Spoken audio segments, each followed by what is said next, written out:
ಏನಾರು ಹೇಳ್ಬಿಟ್ರೆ ಮಾತಾಡ್ಬಿಟ್ರೆ ಕೆಲಸ ಕೆಟ್ಟೋಯ್ತು. ಚಂದ್ರಿ, ನಾನು ಅಪ್ಪಾಜಿ ಹತ್ರ ಮಾತಾಡಿದ್ರೆ ಕೆಲಸ ಕೆಟ್ಟೋಗುತ್ತಾ? ಅಯ್ಯೋ ಬಾಯಿ ಮಾಡ್ಬೇಡಿ ಕಣ್ರವ್ವ.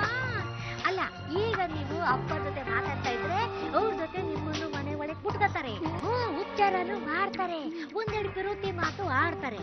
ಆಮೇಲೆ ಏನಾಯ್ತದೆ ಹೇಳಿ, ಅಪ್ಪರು ಊರಿಗೆ, ನೀವು ವಾಪಸ್ಸು ಕೊಟ್ಟಿಗೆ. ಅದಕ್ಕೆಯ ಅಲ್ಲಿ ಏನ್ ನಡೀತಾ ಅಂತ ಒಸಿ ಹೋಗಿ ನೋಡ್ಕೊ ಬರ್ತೀನಿ. ಅಲ್ಲಿ ಗಂಟ ಇನ್ನು ತಿಂತಾ ಇದ್ದೀನಿ. ಆಯ್ತು, ಬೇಗ ಹೋಗು. ನಾನು ಬಂದು ಇಷ್ಟೊತ್ತಾದ್ರೂ ನನ್ನ ಮಗು ನನ್ನನ್ನು ನೋಡೋದು ಬರಲಿಲ್ಲ ಅಂದ್ರೆ ಏನ್ ಅರ್ಥ?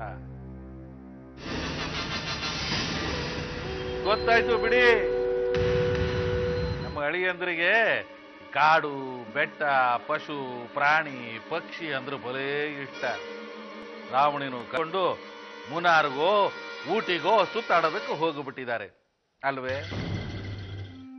ಶ್ರೀಕಾಂತ ಶ್ರಾವಣಿ ಜೊತೆ. ಅಮ್ಮವ್ರೆ, ಅದು ನಾನು ಶ್ರಾವಣಿ ಅಮ್ಮವ್ರಿಗೆ ಕೊಟ್ಟಿಗೆ ಊಟ ತಕೊಂಡು ಹೋದ್ನ, ಅದಕ್ಕೆ ನಾನು ಊಟ ಮಾಡಕ್ಕಿಲ್ಲ ಚಂದ್ರಿ. ಕೆಳಗ್ ಕೂತ್ಕೊಂಡು ಉಂಡ್ರೆ ನನ್ಗೆ ಎಷ್ಟು ನೋವು ಬರ್ತದೆ. ಅದೆಂತದು ಡೈನಿಂಗ್ ಟೇಬಲ್ ಅಂತಲ್ಲವ, ಹೋಗ್ಬೇಕು ಅಂತ ಆಟ ಮಾಡ್ತಾ ಇದ್ರು. ಅದಕ್ಕೆ ನಿದ್ದೆನೂ ಮಾಡಕ್ಕಾಗಿಲ್ಲ, ಸಾನೆ ಸೊಳ್ಳೆ ಕಾಟ ಕೊಟ್ಟಿಗೆ ಅಂತ ಹೇಳ್ತಾ ಇದ್ರು.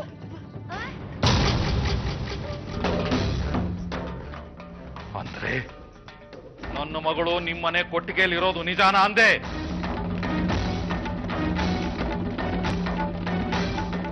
ನಿಜ.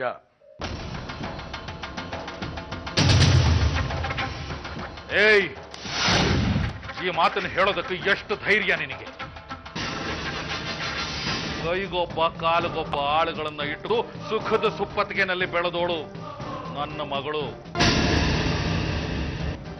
ಅಂಥವಳು ಈ ಚಿಕ್ಕ ಮನೆಯಲ್ಲಿ ಹೇಗೆ ಹೊಂದ್ಕೊಂಡಿರ್ತಾಳೆ ಅಂತ ನಾನು ಸಂಕಟ ಪಡ್ತಾ ಇದ್ರೆ, ನೀವು ಅವಳನ್ನ ನಿಮ್ಮ ಮನೆ ಕೊಟ್ಟಿಗೆನಲ್ಲಿ ಇರಿಸಿದ್ದೀರಾ.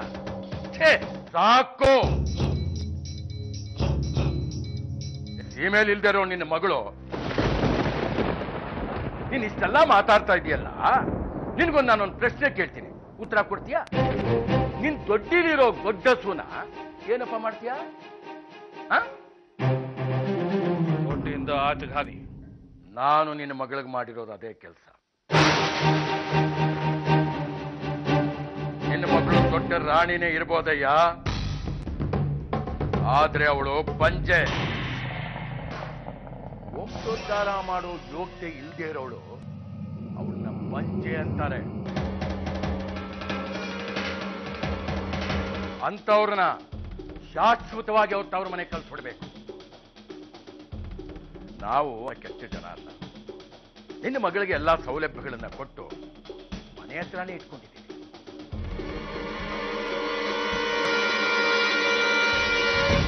ಅದು ನಮ್ಮ ವಂಶಕ್ಕೆ ಒಬ್ಬ ವಂಶೋದ್ಧಾರಕ ಬರುವವ್ರಿಗಷ್ಟೇ. ಅಷ್ಟಕ್ಕೇನೆ ನೀವು ನಾವೇನೋ ಮಾಡಬಾರದು ಮಾಡಿರೋ ತರ ಮಾತಾಡ್ತಾ ಇದ್ದೀರಲ್ಲ ನೀವು.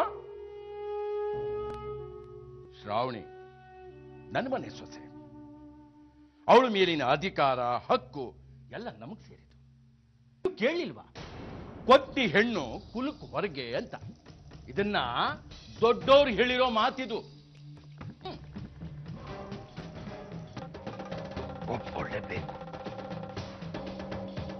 ಆದ್ರೆ ನೀಲಕಂಠರಾವ್ ಬಹಾದೂರ್ ಅವರೇ, ತಾವು ಒಂದು ವಿಷಯ ಮರೆತು ಬಿಟ್ಟಿದ್ದೀರಿ ಅಂತ ಕಾಣುತ್ತೆ.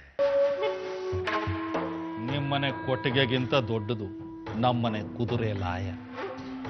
ಅದನ್ನು ನೋಡ್ಕೊಳ್ಳೋದಕ್ಕೆ ಅಂತ 10 ಹೆಣ್ಣಾಳುಗಳಿದ್ದಾರೆ. ಅವರಲ್ಲಿ ಒಬ್ಬಳನ್ನ ನಾಳೆಂದಾನೆ ಕೆಲಸದಿಂದ ತೆಗೆದು ಹಾಕಿಬಿಡ್ತೀನಿ. ಅವಳ ಜಾಗಕ್ಕೆ ನಿಮ್ಮ ಮಗಳು ಬರ್ತಾಳೆ.